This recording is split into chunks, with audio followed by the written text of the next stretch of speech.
नमस्कार, मैं रंजन सिंह और आप देख रहे हैं नॉर्थ ईस्ट आवाज टाइम टू टाइम। आज सिलचर शहर के बोंगो भवन में कछार जिला भाजपा के सामाजिक माध्यम कोष के जिला भित्तिक कार्यकर्ता सम्मेलन का आयोजन किया गया। इस अवसर पर राज्यिक संयोजक पलाश लाहन तथा सांसद भुवनेश्वर कलिता मुख्य वक्ता के रूप में उपस्थित थे। आज इस कार्यकर्ता सम्मेलन में कछार भाजपा जिला अध्यक्ष कौशिक राय तथा कछार जिला सामाजिक माध्यम कोष के मुख्य संयोजक सौमित्र कुमार देव, सिलचर सांसद डॉक्टर राजदीप राय, पूर्व केंद्रीय मंत्री कविंद्रपुर कायस्थ, बराक घाटी के भाजपा प्रभारी नित्यभूषण दे, बोड़खोला विधानसभा क्षेत्र के विधायक किशोरनाथ, उधारबंद विधानसभा क्षेत्र के विधायक मेहरकांति सोम तथा कछार जिला भाजपा समिति के कनातपुर कायस्थ एवं अमियकांतो दास आदि उपस्थित थे। आज आयोजित सामाजिक माध्यम कोष के कार्यकर्ता सम्मेलन में कछार जिला स्तरीय से लेकर बूथ स्तरीय तक सभी सामाजिक माध्यम कोष के कार्यकर्ता उपस्थित थे। आज के कार्यक्रम के पहले ही सभा का जो उद्देश्य है उसे विस्तारित रूप से रखे कछार जिला सामाजिक माध्यम कोष के मुख्य संयोजक सौमित्र कुमार देव। उसके बाद सामाजिक माध्यम कोष के कार्यकर्ताओं को प्रोत्साहित करते हुए नजर आए सिलचर सांसद डॉक्टर राजदीप राय। आइए पहले सुन लेते हैं सिलचर सांसद डॉक्टर राजदीप राय इस अवसर पर क्या कुछ बोले। If you see those channels, Delhi-based channels, you will find there are few tweeters that सब समय tweet करते থাকে on any and every issue. They have a big network of team working behind them, and they employ people to do those tweetings and keep observation. आगे থেকে ready করে রাখছে যে কালকে অমুক দিবস একটা ক্রিয়েটিভ রেডি করে রাখা। আপনারা যারা এই অঞ্চলে এসে এইগুলো করছেন, আমি জাস্ট দুটা জিনিসের I just take a voting by hand. যদিও আমি জানি কেউ 10 পাস করে সার্টিফিকেট নিতে এসছে, কাউকে জিজ্ঞেস করা আছে যে তোমরা অ্যালজাবরা করেছো কিনা, না it is something like that, but I still do that. So we have two things to do. যাদের ফেসবুক অ্যাকাউন্ট নেই তারা ফেসবুকটা শিখেন, এন্ড ফেসবুক শেখার বেস্ট হচ্ছে বাড়িতে যদি কোনো ছোট ছেলে মেয়ে থাকে 10, 12, 14, 15 বছরের কেউ থাকে তার কাছে যাবেন, গিয়ে জিজ্ঞেস করবেন how to do a Facebook. আমি জানি দিদি এখানে বয়স হয়ে গেছে, হয়তো স্মার্টফোন হ্যান্ডেল করতে একটু ডিফিকাল্ট হয় অনেক সময়, and this are acceptable things. আমরা যখন ছোট ছিলাম দেয়ার ওয়াজ নো ফেসবুক এলো। সো যাদের কাছে ফেসবুক নেই ফেসবুক করেন, যাদের কাছে টুইটার নেই তারা টুইটারটা download. Contrary to the Twitter, এখন জানেন ভারতবর্ষে এখন we have a new committee which is looking. तो अभी आप सुन रहे थे सिलचर सांसद डॉक्टर राजदीप राय को। अब आइए हम सुन लेते हैं कि आज के कार्यक्रम के दौरान सामाजिक माध्यम कोष के राज्यिक संयोजक पलाश लाहन ने आज उपस्थित जिला स्तरीय से लेकर बूथ स्तरीय जो सामाजिक माध्यम के कार्यकर्ता थे किस अंदाज में उनका हौसला अफजाई किया तथा उनको किस तरह सक्रिय होने के लिए उपदेश दिए। विक्रम बेताल हो, ऐसे बहुत सारे सीरियल हम लोगों ने देखी है और कुछ फिल्म भी है जो पौराणिक घटनाओं पर आधारित है। जब हम ऐसे सीरियल देखते हैं तो हमें दिखाई पड़ता है बहुत सारे राजा महाराजा आपने जो सूचना देते हैं वो कबूतर के पंख में कुछ लिख के देते हैं, या किसी किसी नगर अंचल में ढोल नगारे बजा के राजा के कोई आदमी सबको बुला के बोल देते हैं राजा ने इस तरह से आप लोगों को मैसेज दिया हुआ है, आप लोग ये काम करो वो काम मत करो। तो ये सूचना देने का जो प्रथा है, ये प्रथा आज का नहीं है, ये बहुत पुराने वाली प्रथा है। समय बीता और समय के साथ हम लोगों का जो परिवर्तन है, ये परिवर्तन सिस्टम का परिवर्तन होता है। ये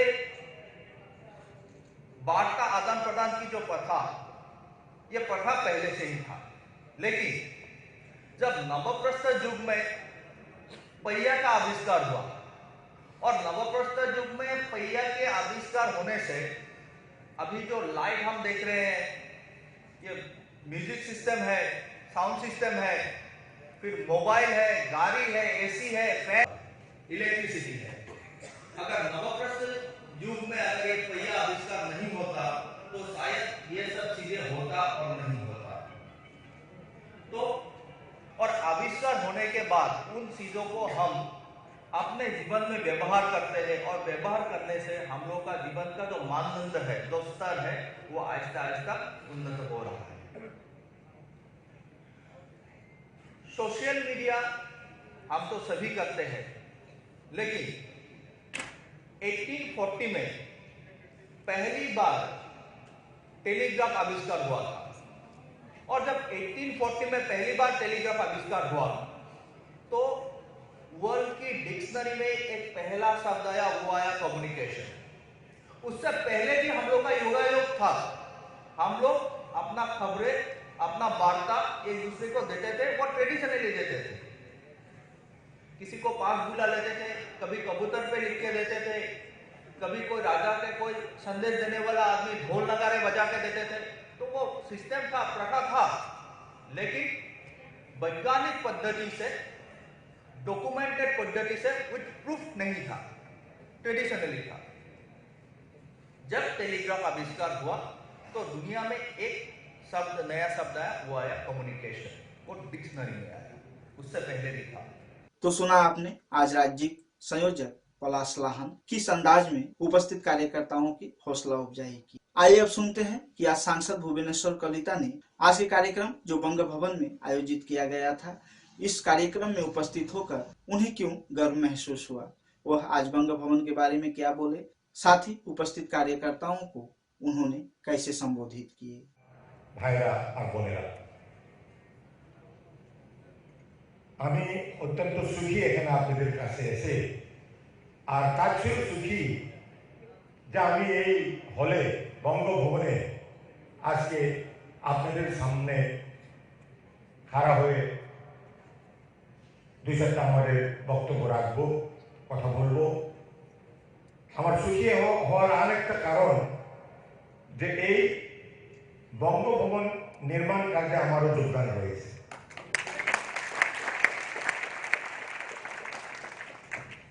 নির্মাণরত আমি সেই সময় দেখেও গিয়েছিলাম। 20 লক্ষ টাকা আমি আমার এমপি ফান্ড থেকে দিয়েছিলাম, কিন্তু এখানে আমি মিটিং করার সুযোগ পাইনি। তাই লাহন মহাশয়কে আমি ধন্যবাদ জানাচ্ছি যে উনি সর্বপ্রথম আমাকে এখানে মিটিং করার সুযোগ দিয়েছেন, আপনাদের সঙ্গে ভাব বিনিময় করার সুযোগ দিয়েছেন, আর আপনাদের সবার সঙ্গে পরিচয় হওয়ার সুযোগ দিয়েছেন। আজকের যে বিষয়, সে বিষয়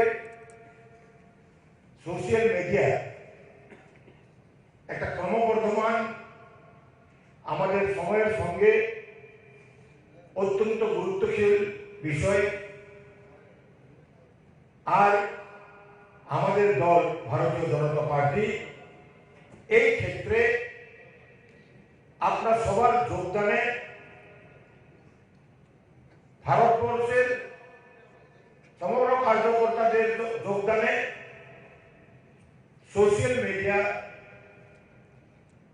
আর সোশ্যাল মিডিয়ার ক্ষেত্রে ভারতীয় জনতা পার্টির কার্যকর্তাদের যে প্রেজেন্স, যে যোগদান, আমি ভাবি না যে অন্য কোনো দলের এই যোগদান আছে। तो अभी आप सुन रहे थे सांसद भुवनेश्वर कलिता को। अब आइए हम सुनते हैं कछार जिला भाजपा अध्यक्ष कौशिक राय को। आज कौशिक राय ने बड़े ही गर्मजोशी के साथ उपस्थित कार्यकर्ताओं की हौसला अफजाई करते हुए सरकार द्वारा जितने भी जन कल्याण कार्य किया गया है और वर्तमान भाजपा सरकार केंद्र का हो या राज्य का, उनका जितने सारी उपलब्धियां हैं जो पिछले 70 साल में नहीं हो पाया था, उन सभी उपलब्धियों को कार्यकर्ता के समक्ष रखे। उन्होंने कहा कि कछार जिले में जितने भी वोटर हैं, जितने भी लोग हैं, उनके जात, भाषा आदि, उनके भाषा, जात, धर्म सबको छोड़कर हर घर तक भाजपा कार्यकर्ता को पहुंचना पड़ेगा और उन्हें यह चीज समझाना पड़ेगा ताकि देश का जो विकास हो रहा है वह चलती रहे। এই সমস্ত কাজগুলিকে আমাদের জনগণের কাছে তুলে দেওয়া দরকার আছে। জনগণের কাছে এই সমস্ত প্রচারের প্রয়োজন আছে যে প্রত্যেকটা বিষয়ে কেন্দ্র সরকার, রাজ্য সরকার এবং আমাদের সরকার আসার পর বিশেষভাবে প্রত্যেকটা ক্ষেত্রে, চাকরির ক্ষেত্রে হোক, এক সময় বাণিজ্য, চাকরি একটা বাণিজ্য ছিল, কংগ্রেসের সরকারের সময় চাকরি একটা বাণিজ্য ছিল। কংগ্রেসের নেতা মন্ত্রীরা বলতে পারবেন না যে মানুষের কাছ থেকে টাকা না নিয়ে কাউকে চাকরি দেওয়া হয়েছে। আর ভারতীয় জনতা পার্টি, আমি আগে বললাম, একদিনে 29,701 জনকে চাকরি, বিনামূল্যে চাকরি দেওয়া হয়েছে। এটা ভারতীয় জনতা পার্টি সরকার করেছে। আমরা দেখেছি নেতা মন্ত্রীদের পুত্রদেরকে এপিএসসিতে চাকরি দেওয়ার কাজ হতো। আর আমাদের সরকার আসার পর এই এপিএসসি কেলেঙ্কারিকে, যাদের কেলেঙ্কারিতে যুক্ত ছিলেন তাদেরকে জেলে পাঠানো হয়েছে। আর আজকের দিনে আমাদের বরাক উপত্যকার চা বাগানে কাজ করা গরিব ছেলেরা এই এপিএসসিতে তারা নিজেকে নাম অন্তর্ভুক্ত করতে পারছেন, চাকরি পাচ্ছে। আমরা দেখেছি কংগ্রেসের সময় একের পর এক দুর্নীতি, আর আমাদের সরকারের সময় শুধুমাত্র যে পুলিশের সাব ইন্সপেক্টরের যে প্রশ্নপত্র, সেই প্রশ্নপত্র লিক হয়েছিল, 70 জনকে গ্রেফতার করে জেলে দেওয়া হয়েছে। প্রাক্তন ডিআইজি থেকে শুরু করে পুলিশ সুপার পর্যন্ত সবাইকে জেলে রাখার কাজ ভারতীয় জনতা পার্টি সরকার, সর্বানন্দ সোনোয়ালের সরকার, ডক্টর হিমন্ত বিশ্ব শর্মা সরকার কাজ করেছে। কার্যকর্তা বন্ধুগণ, আপনাদেরকে অনুরোধ করব, প্রত্যেক দিনে কমেও যাতে আমরা একটা পোস্ট করি। আর যদি যারা বেশি করতে পারেন তাদেরকে আমি বলবো দিনে যত পারে আপনারা পোস্ট করুন। কারণ এই যে নির্বাচন, আগামী 50 দিনের মধ্যে যে নির্বাচন অনুষ্ঠিত হবে, অত্যন্ত গুরুত্বপূর্ণ নির্বাচন। আমরা গতবার জয়ী হয়েছি, ভারতীয় জনতা পার্টি মিত্র জোট 84টি আসন পেয়ে আমরা জয়ী হয়েছি। এবার আমাদেরকে পরাস্ত করার জন্য আসামের যত রাজনৈতিক দল আছেন সবাই একত্রিত হয়েছেন। আর আমরা দেখেছি কংগ্রেস ইউডিএফ এর যে অপবিত্র জোট, যে আনহোলি অ্যালায়েন্স, এই আনহোলি অ্যালায়েন্সকে পরাজিত করা আমাদের একমাত্র লক্ষ্য আজকের দিনে, যাতে বদরুদ্দিন আজমল এবং রিপুন বরার কংগ্রেসের এবং ইউডিএফ এর জোট যাতে দিশপুরে আসতে না পারে। আমরা বরাক উপত্যকা কাছাড় জেলা থেকে এই জোটকে যাতে আমরা একটিও আসন না দিই, এই লক্ষ্য রেখে যাতে আমরা সবাই কাজ করি। আমরা প্রত্যেক ভোটারের সঙ্গে, প্রত্যেক ব্যক্তির সঙ্গে সামাজিক মাধ্যমের হোক বা ব্যক্তিগতভাবেও যোগাযোগ স্থাপন করে সবাইকে বলা দরকার যে আগামী দিনে আমরা যাতে আবার ভারতীয় জনতা পার্টির সরকার আছে, এই জোটকে যাতে, অপবিত্র জোটকে আমরা পরাস্ত করে ভারতীয় জনতা পার্টি আবার সরকার আমরা আসামে আনতে পারি। যে উন্নয়নের যে ধারা 2016 সালে আসামে শুরু হয়েছে, এই ধারাকে যাতে আমরা এগিয়ে নিয়ে যাই। আর সাথে সাথে গতকালকে আমরা লক্ষ্য করেছি যে আসাম সরকার যে নোটিফিকেশন জারি করা হয়েছে যে আসামে শিলচরে বরাক উপত্যকার জন্য যে মিনি সেক্রেটারি, তার নোটিফিকেশন জারি করা হয়েছে। সম্ভবত আগামী 14 তারিখ আগামী 24 তারিখ 24শে ফেব্রুয়ারি মাননীয় মুখ্যমন্ত্রীর মাধ্যমে এই মিনি সেক্রেটারির যে উদ্বোধন, যে আমাদের পার্মানেন্ট বিল্ডিং এর কাজ চলছে কিন্তু টেম্পোরারিলি শিলচরে একটা বিল্ডিং এর কাজ শুরু হবে, বিভিন্ন অফিসার নিয়োগ করার কাজ হয়েছে, আপনারা দেখেছেন, এটা শুভারম্ভ হবে। आज अंतर्राष्ट्रीय मातृभाषा दिवस था। आज अंतर्राष्ट्रीय मातृभाषा दिवस के अवसर पर हमारे चैनल नॉर्थ ईस्ट आवाज टाइम टू टाइम की तरफ से आप सभी को हार्दिक बधाई एवं अभिनंदन। आज अंतर्राष्ट्रीय मातृभाषा के अवसर पर सिलचर शहर के कई संगठनों ने संयुक्त रूप से सिलचर रेलवे स्टेशन के समक्ष जो भाषा शहीद वेदी है वहां पर एक विचार गोष्ठी का आयोजन किया। अंत में एक रैली भी निकाली गई। आइए देखते हैं सिलचर से हमारे संवाददाता अजीत दास का यह रिपोर्ट। आज আন্তর্জাতিক মাতৃভাষা দিবস। আমরা ছাত্র সংগঠন অল ইন্ডিয়া ডিএসও, যুব সংগঠন অল ইন্ডিয়া ডিওয়াইয়ের পক্ষ থেকে এই দিবসটা আমরা যথাযথ মর্যাদার পদ্ধতি পালন করছি। আমরা জানি যে বাংলাদেশের ছাত্র যুবকরা, বিশেষ করে ঢাকা বিশ্ববিদ্যালয়ের ছাত্রছাত্রীরা, তারা সেদিন উর্দু ভাষা যে চাপিয়ে দেওয়া হয়েছিল তার বিরুদ্ধে রক্তাক্ত সংগ্রাম পরিচালনা করেছিলেন এবং আজকের এই দিনে বরকত, সালাম, জব্বর এরকম অনেক শহীদ তারা প্রাণ আহুতি দিয়েছে। তাদের সেই প্রাণ আহুতি আমাদের এই 1961 সালের যে ভাষা আন্দোলন, এই ভাষা আন্দোলনের যারা সংগ্রামী ছিলেন, যারা সংগঠক ছিলেন, কর্মী ছিলেন, তাদেরকে অনুপ্রাণিত করেছে। আজকে আমরা এমন একটা সময়ে আন্তর্জাতিক মাতৃভাষা দিবস পালন করছি যখন আমরা দেখছি যে আসামের প্রাদেশিকতাবাদী সাম্প্রদায়িক বিজেপি সরকার, তারা অতীতের সরকারগুলির মতোই এখানে বিভিন্নভাবে আমাদের বাংলা ভাষার উপর বিভিন্ন ধরনের আক্রমণ তারা নামিয়ে আসছে। তারা এখানকার যে সিলেবাসে বাংলা বইয়ে অসমীয়া শব্দকে ঢুকিয়ে দেওয়ার প্রচেষ্টা, বিভিন্নভাবে বিকৃত করার যে প্রচেষ্টা তারা চালাচ্ছে। এখানে আমরা একটা কথা বলতে চাই যে আসামের সমস্ত মানুষ, সমস্ত গরিব মেহনতি মানুষ, তাদের স্বার্থ এক এবং অভিন্ন। তারা শিক্ষা পাচ্ছেন না, স্বাস্থ্য পাচ্ছেন না, চিকিৎসা পাচ্ছেন না, কুকুর মেকুরের মতো ইতর প্রাণীর মতো জীবনযাপন করছে। সেই অর্থে আমাদের সবাইকে এক হয়ে লড়তে হবে। ফলে আমরা দেখছি যে ভাষাকে ব্যবহার করে বিভিন্ন জনগোষ্ঠীর মধ্যে, ভাষাগোষ্ঠীর মধ্যে সরকারগুলো বিভেদ আনার চেষ্টা করছে। আমরা মনে করব যে আসামের বাংলাভাষী মানুষের উপর বিভিন্নভাবে এনআরসির নামে, ডিটেনশন ক্যাম্পের নামে যে আক্রমণ আনা হচ্ছে, পাশাপাশি এখানকার বাংলা ভাষার উপর যে আক্রমণ হানানো হচ্ছে, সেটা আসলে শুধু বাংলা ভাষার উপর আক্রমণ না, সেটা নিপীড়িত জনগণের উপর আক্রমণ। এবং এই আক্রমণের বিরুদ্ধে বরাক উপত্যকার ছাত্র যুবকরা যেভাবে এগিয়ে আসবেন, আমরা মনে করি যে মাতৃভাষা রক্ষার প্রশ্নে আসামের সমস্ত অংশের শুভবুদ্ধি সম্পন্ন মানুষ তারাও এগিয়ে আসবে।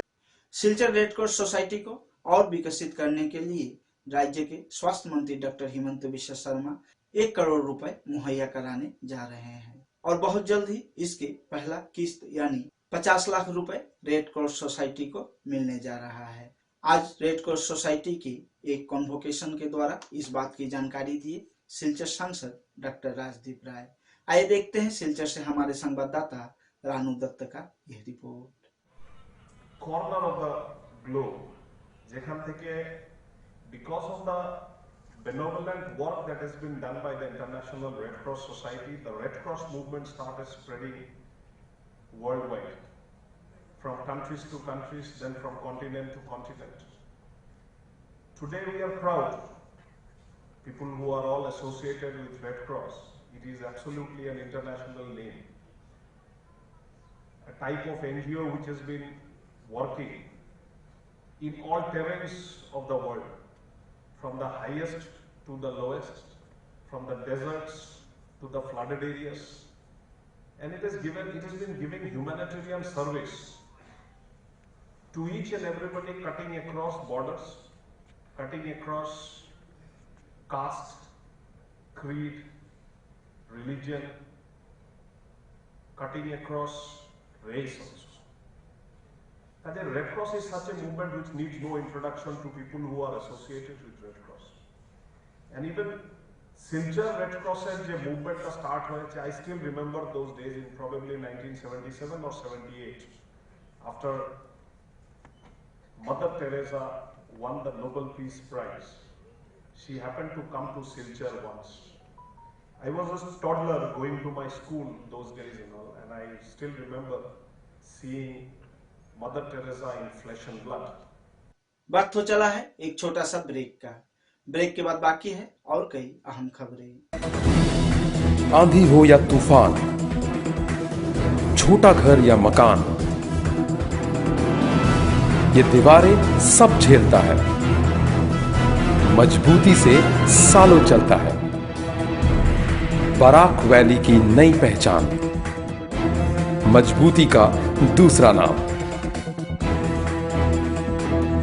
Valley cement. Valley strong, very strong.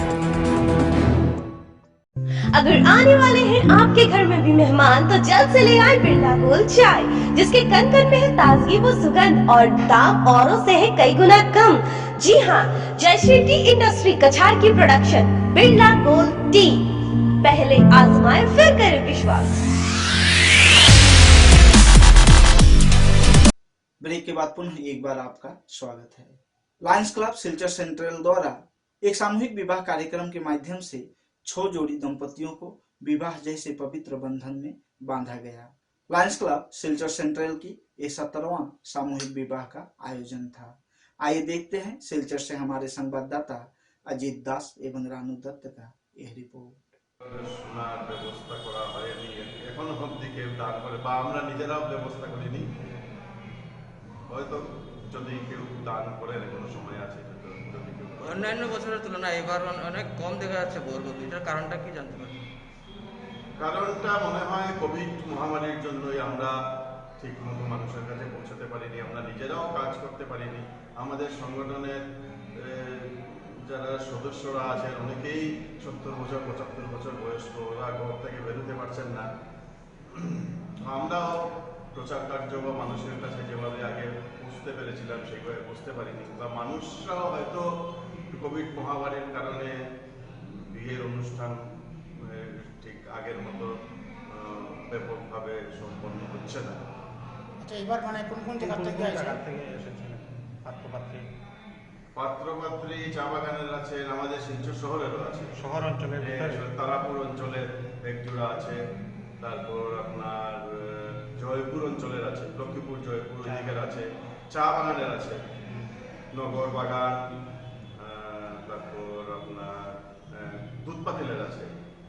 আচ্ছা, আপনাদের বাজেট আমাদের অন্যান্য বছর 6-7 লাখ টাকা থাকে, এইবার আমাদের বাজেট কিছুটা কম, 2.5 লক্ষ টাকা বাজেট। বাজেটের জন্য অসুবিধা নেই, কারণ ক্লাবের যে সদস্যরা তারা মুক্ত হস্তে এই প্রকল্পে দান করেন। যদি আরো বেশি পাত্রপাত্রী আবেদন করতেন তাহলে বাজেটটা অবশ্যই বাড়ত। টাকার জন্য কোনো পাত্রপাত্রীকে আমরা ফিরিয়ে দিতাম না, কিন্তু যেহেতু আবেদনপত্র পাইনি ওই জন্য পাত্রপাত্রীর সংখ্যা সীমিত এইবার 6 জোড়াতে মানে সীমাবদ্ধ হয়ে গেছে। আপনার নামটা? আমার নাম অরিন্দম ভট্টাচার্য। আপনার ক্লাবের? আমি ক্লাবের প্রাক্তন সভাপতি এবং বর্তমানে আমি লায়ন্স চক্ষু হাসপাতালের ভাইस चेयरमैन। डाकघर यानी पोस्ट ऑफिस के साफ सेंटर को हटाए जाने के विषय को लेकर आज दक्षिण करीमगंज के बाजारघाट इलाके की माहौल गर्मा गया। बाजारघाट सुरक्षा समिति के नेतृत्व में आज सैकड़ों लोगों की उपस्थिति में डाकघर के बाहर धरना प्रदर्शन किया गया। इस अवसर पर बाजारघाट इलाके के कई प्रमुख सड़कों में रैली भी निकाली गई। इस अवसर पर सरकार तथा डाक विभाग के विरोध में कई नारे भी लगाए गए। आइए देखते हैं करीमगंज से हमारे संवाददाता मनोज महंती का यह रिपोर्ट। আমাদের বাজারঘাট একটা প্রত্যন্ত এলাকা, এই এলাকার অধিকাংশ মানুষ কৃষিজীবী, অনুসূচিত জাতি অধ্যুষিত যারা তাদের মৎস্য শিকার, মৎস্য ব্যবসা, বাকিরা দিনমজুর। বর্তমানে কৃষি লাটে উঠেছে, বাজারে চাল বিক্রি হয় না, ধান কেউ কিনে না, সুতরাং মানুষ কৃষি ছেড়ে এখন দিনমজুরের অবস্থায় গেছে। এই যে পরিস্থিতি, সেই পরিস্থিতিতে সাধারণ মানুষের কাছ থেকে আমরা আশা করতে পারি না যে তারা কিছু সঞ্চয় করবে এবং সেই সঞ্চয়ের লেনদেন পোস্ট অফিসের মারফত হবে। কিন্তু সরকার সবকা সাথ সবকা বিকাশের কথা বলে, সুতরাং সবকা সাথ সবকা বিকাশের পরিণতি তো এই হয়ে যায়। এখানে যদি এটা আমরা নিশ্চয় করে বলতে পারছি না যে আর্থিক লেনদেনের অভাব থাকার দরুন এটা উদ্যোগ করা হয়েছে, কিন্তু এটা একটা অজুহাত। সেই অজুহাতের পরিপ্রেক্ষিতে আমাদেরকে যেভাবে বঞ্চিত করা হচ্ছে, এটা মানুষের মৌলিক অধিকার হরণ করা হচ্ছে। প্রত্যন্ত অঞ্চলে মানুষ যাবে কোথায়? যাওয়ার কোনো রাস্তা নেই। তাদের যে বিড়ম্বনা যারা সামনে আসছে, সেই বিড়ম্বনা থেকে নিষ্কৃতি দেওয়ার মতো কোনো রকম পরিষেবা আমাদের নাই। আমাদের যে সামান্য যে পরিবেশ যেটা আছে, সেই পরিবেশের একটা উন্নয়নের অঙ্গ হচ্ছে আমাদের বাজারঘাট সাপোর্ট। সুতরাং আমাদের এই অঙ্গহানিটাকে আমরা কোনো অবস্থাতেই মানব না। আমাদের নৈতিক দায়িত্ব, যদি আমরা আজ প্রতিবাদ না করি তাহলে ভবিষ্যৎ প্রজন্মের কাছে আমাদেরকে জবাবদিহি করতে হবে।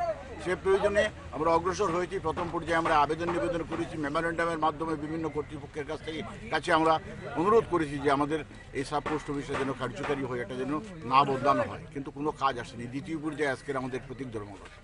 এখানেই শেষ নয়, আমাদের আন্দোলন চলবে যতক্ষণ না পর্যন্ত আমাদের এই অধিকার আদায় না হচ্ছে। এবং আমাদের পরবর্তী পর্যায়ে কিছু কিছু প্রস্তাব এসেছে যে অন্য সব প্রক্রিয়া বন্ধ করে অনশন ধর্মঘট আরম্ভ করার। সুতরাং এটা আমরা করবো কিনা না, বা পরবর্তী পর্যায়ে কী ব্যবস্থা নেব, সেই জন্য আমরা অতি সত্বর একটা সাধারণ সভা আহ্বান করব এবং সাধারণ সভায় যে সিদ্ধান্ত নেওয়া হবে সেই সিদ্ধান্ত অনুযায়ী আমাদের পরবর্তী পর্যায়ে চলে যাবে। আমাদের আজকেরটা প্রতীকী ধর্মঘটের দ্বিতীয় পর্যায়ে, তারপরে অনেক কিছু রয়েছে। অনশন পর্যন্ত আমরা আছি এবং থাকবো। আমাদের অধিকার আমরা আদায় করব। আপামর জনসাধারণের কাছে আমাদের অনুরোধ যে ওরা যেন আমাদেরকে সব রকমের সহযোগিতা করে আমাদের মনোবল বজায় রাখার চেষ্টা করে। आज कछार जिले के बोड़खोला विधानसभा क्षेत्र के अंतर्गत हाथीछेड़ा महासड़क के पास एक अज्ञात व्यक्ति के मृत शरीर बरामद हुए। अज्ञात व्यक्ति के मृत शरीर मिलने पर इलाके में सन्नाटा छाया हुआ है। खबर पाते ही सिलचर सदर थाने के ओसी दितुमुनि गोस्वामी खोजी कुत्ते के साथ मौके पर उपस्थित हुए। आइए देखते हैं सिलचर से हमारे संवाददाता विराज कुमार का यह रिपोर्ट। হঠাৎ সকালবেলা যখন জল আনতে যায় বা রাস্তা দিয়ে লোকজন চলাফেরা করে মর্নিং ওয়াকে যায়, তখন হঠাৎ করে একটা ডেড বডি দেখা গেছে। ডেড বডি দেখার কারণে মোটামুটি সবাইকে জানাজানি হয়েছে গার্ডেনে যে এরকম একটা লোক পড়া আছে দেখা যায় পুরা লোকটা যে মাথা মগজ কিছু দেখা যায়, চিনতে পাওয়া যায়, বোঝাই যায়নি মানুষটা কি ছেলে মেয়ে মানুষ আমি না। যাই হোক, পরবর্তী সময় আমাদের থানায় এসেছেন, থানাতে আমরা জানিয়েছি, থানায় এসেছেন, থানায় এসে ডেড বডি নিয়ে গেছেন। তদুপরি টুকটা এনেছেন, টুকটা আনার পর টুকটা আমাদের হাতিটা বাস পয়েন্ট, যেটা সে পয়েন্ট অফ যে চৌমাথা পেয়েছে, রানিং করেছে কুকুরটা দুবার করে, তারপরে তার কিছু পাওয়া যায়নি। এই পর্যন্তই আর কি আমরা জানি। আমাদের সন্দেহ বাইরে থেকে নিয়ে এসেছে, কেউ এখানে ফেলেছে। অলরেডি এটাকে মার্ডার করা হয়েছে, মার্ডার করার পর পা হাত ভেঙে দিয়েছে আর আমরা পরমুহূর্তে থেকে ফেলে দিয়েছে। ফেলাকালীনে তো ওর উপর দিয়ে হয়তো নিশ্চয় গাড়ি গেছে, যার জন্য ঘিলু যেটা আমরা ঘিলু যেটাকে বলি ব্যাক সাইডে বের হয়েছে। এই পর্যন্তই আমরা জানি, যে আগে যেটা দেখেছি প্লাস এই পর্যন্ত আমি ছিলাম। আমরা এখানে 3 ডিপুটি ছিলাম, আমি হাজার ডিপুটি সেক্রেটারি রিটার্ন কুমার, সামসুদ্রা সেক্রেটারি মনুল বড়ভূয়া, নিয়ে আসছে আমাদের লেবুল বন মমতা শুক্লবৈদ্য, আমার সঙ্গেই আছেন আমার नायक राजू नायक। आज बोरखोला में काछाड़ भाजपा युवा मोर्चा की तरफ से एक कार्यकर्ता सम्मेलन का आयोजन किया गया। इस अवसर पर काछाड़ जिला भाजपा युवा मोर्चा के अध्यक्ष अमितेश चक्रवर्ती तथा राज्य उपाध्यक्ष जयंत चक्रवर्ती उपस्थित थे। इस दौरान उपस्थित कार्यकर्ताओं को संबोधित करते हुए काछाड़ जिला भाजपा युवा मोर्चा के अध्यक्ष अमितेश चक्रवर्ती ने कहा कि कांग्रेस के शासनकाल में युवा वर्ग को अंधेरे में रखा गया था, लेकिन भाजपा के शासनकाल में युवाओं को उचित सम्मान दिया जा रहा है। आज इस अवसर पर उपस्थित थे काछाड़ जिला भाजपा युवा मोर्चा के महासचिव शंभू ठाकुर, सचिव वजुश्री दास, मीडिया इंचार्ज अमितेश तांती आदि। বাইক রেলিকে ধাক্কা দিয়ে বের করার চেষ্টা করা হচ্ছে, কারণ জানে সকল সময় মানুষের স্বার্থে কাজ করে ভারতীয় জনতা পার্টি বিজেপির লোকেরা কাজ করে চলেছে। আর ইলেকশনের সময় আসাম বাঁচাও আন্দোলনের নামে ওনারা এখানে সাম্প্রদায়িক উস্কানিমূলক মন্তব্য করে করে সাম্প্রদায়িক দাঙ্গা লাগানোর চেষ্টা করে চলছে। বন্ধুগণ, আমরা ভারতীয় জনতা পার্টির যুব মোর্চার কার্যকর্তারা আমরা সবাই একত্রিত হয়ে কিভাবে ভারতীয় জনতা পার্টি সরকার আমাদের আসামে আনতে পারি তার জন্য আমরা সচেষ্ট আছি। আমরা সবাই একত্রিত হয়ে কাজ করব। আসামের মাননীয় রাজ্যিক সভাপতি শ্রী রঞ্জিত কুমার দাস মহাশয় বলেছেন যে বিজেপি প্লাস 100+, এবং আমার জেলা সভাপতি শ্রী কৌশিক রায় মহাশয় বলেছে কাছাড় জেলার 7টার মধ্যে 7টা আসন আমাদের জয়যুক্ত করতে হবে। যদি কাছাড় জেলার 7টার মধ্যে 7টা আসন।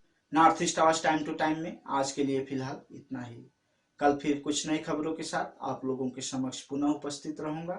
तब तक के लिए धन्यवाद। शुभ रात्रि।